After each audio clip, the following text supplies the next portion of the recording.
अब यहाँ पर शंका उत्पन्न होती है कि राजपुरुष इत्यादि पद से अवयव शक्ति के द्वारा ही राजादि विशिष्ट पुरुष आदि बोध स्वीकार कर लिया जाए, अतिरिक्त शक्ति स्वीकार करने की क्या आवश्यकता है?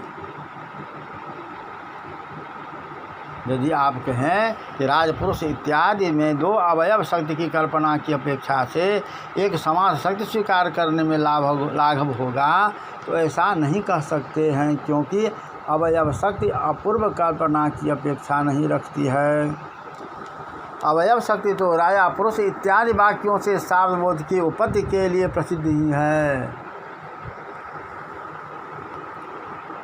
इसका निराकरण यह हुआ, समाधान हुआ कि राजपुरुष यहाँ पर राजपद वृत्ति शक्ति से राज और पुरुष की उपस्थिति होने पर भी राज और पुरुष का स्वस्वामी भाव संबंध से अन्वय दुर्लभ होगा, क्योंकि दो नामार्थों का अभेदान्वय बोध नहीं होता है।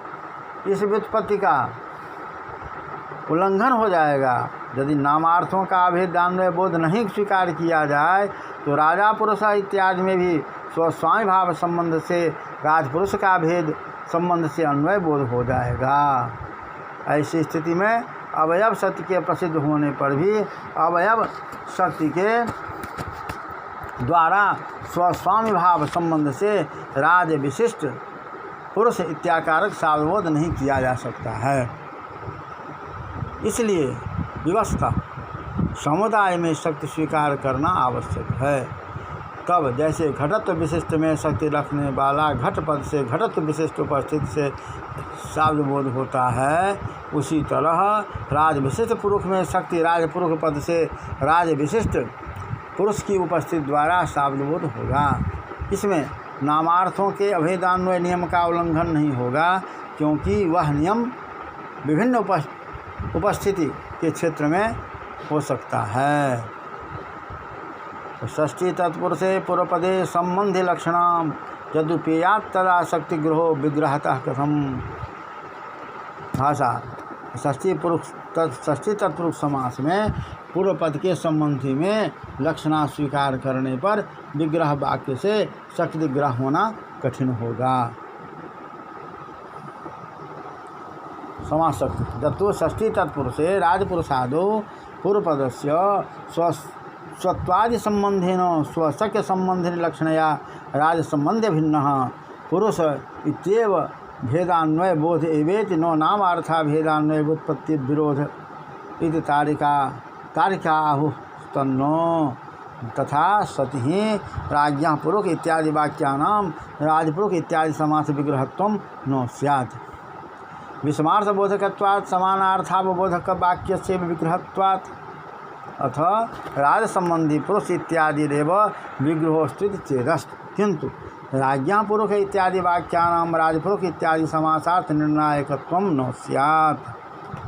राज संबंध्यर्थक पदाभावात् समुदाय शक्ति स्वीकारे तो राजपुरुष इत्यादि समासानां राज्ञा पुरुष इत्यादि वाक्यानां च स्वस्वामी भाव संबंधेन राज विशिष्ट पुरुष स्व इत्येक विधार्थ बोधजनकतया तेषां वाक्यानां तादृश समास विग्रहत्वं तत्समास सत्यग्राहकत्वं च युज्यते।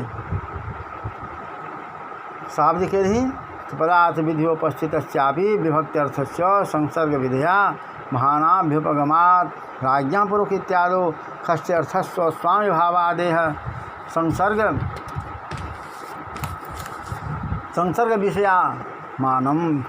विधेयमानं नोचैवं नामार्थयोर्भेदान्वय व्युत्पत्तिर्विरोध इति वाच्यं। तस्या आकांक्षा भाष्य संसर्ग विषयकत्वात्। वस्तुतस्तु यत्किंचित् दर्थावबोधकत्वमात्रेण विग्रहत्वं भवति न तो सर्वथा तुल्यार्थकत्वात्। अतः एवोदक प्राप्ति कर्माद्यर्थकस्य प्राप्तोदक इत्यादेः जम प्राप्त मुदकम सो इत्यादि पाचक इत्यस्य पठिति आक्षिक इत्यादि रक्षेर दिव्यति इत्यादिश्च विग्रहो जायते। तथा च राज संबंध्य भिन्न पुरुषादिबोधस्य राजपुरुष इत्यादिरपि राज्ञः पुरुष इत्यादि विग्रहो भवितुमर्हति। एतादृश विग्रहेभ्यः शक्तिग्रहस्त्वनुमानपूर्वकम् एव न तो साक्षात्। तथा ही राजपुरुष इत्यस्य राज्ञः पुरुष इत्यादि विग्रहात् समानार्थकत्वग्रहे प्रसक्ते नामार्थाभेदान्वय व्युत्पत्तिशाली पुरुषस्तत्र भेद संबंधे नान्वय प्रयोजकत्वमुपन्नमवधार्यादेशो बोधो राजपुरज्ञः राज्ञः पुरुष इति वाक्यात् प्रतीयते तादृश राजपुरुष इत्यतोपि प्रत्येतव्य इति विभाव्य राजपदस्य लक्षणया राजसंबंधी परत्वमनुमिनोति। एवं ही सति समासार्थ विग्रहार्थयोः तुल्य प्रवृत्ति निवृत्ति फलकत्वमिति। एवं च तुल्य प्रवृत्ति निवृत्ति फलकार्थकत्वे सति तथा संभव समानार्थकत्वमेव विग्रहत्वमिति राज्ञः पुरुष इत्यादि राजपुरुष इत्यादि समाज विग्रहत्वं शक्यते समर्थितुम्। इसी प्रकार भाषा तार्किकों ने जो यह कहा कि षष्ठी तत्पुरुष में पूर्व पद की स्वत्वादि संबंध से स्वशक्य संबंध में लक्षणा कर राज संबंध भिन्न पुरुष इस तरह अभेदान्वय बोध हो जाएगा।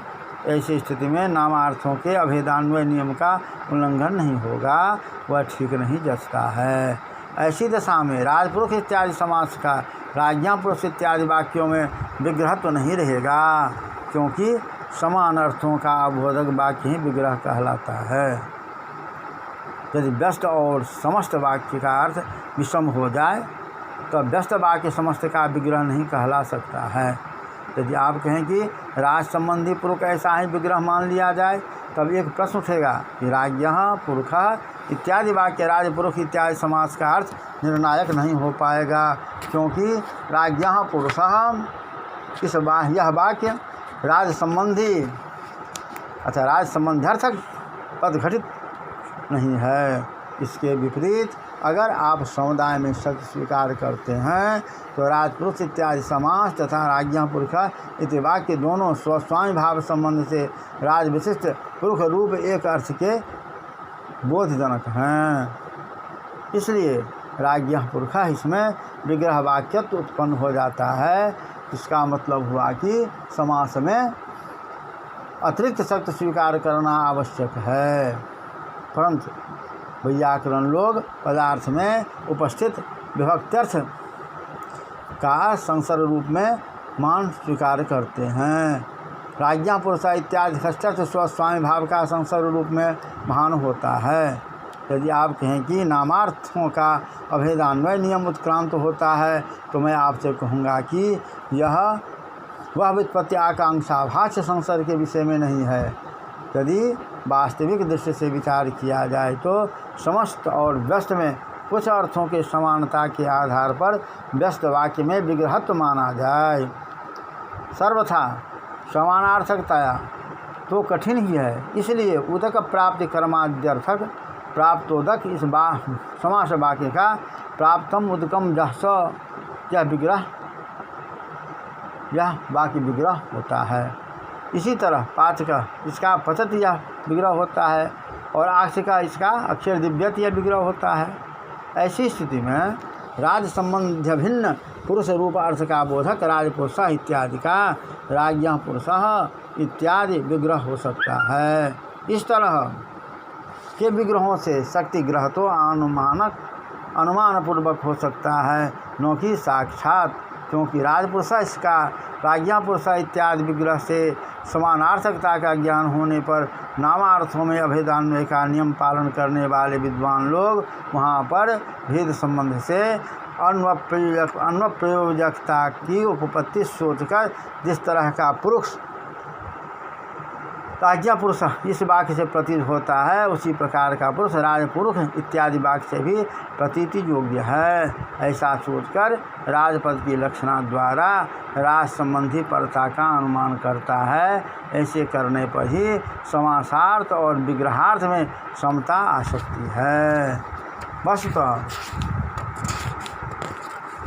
समता आ सकती है अर्थ हुआ कि तुल्य प्रवृत्ति और निवृत्ति में फल एतादृश अर्थ वाला होता है और यथासंभव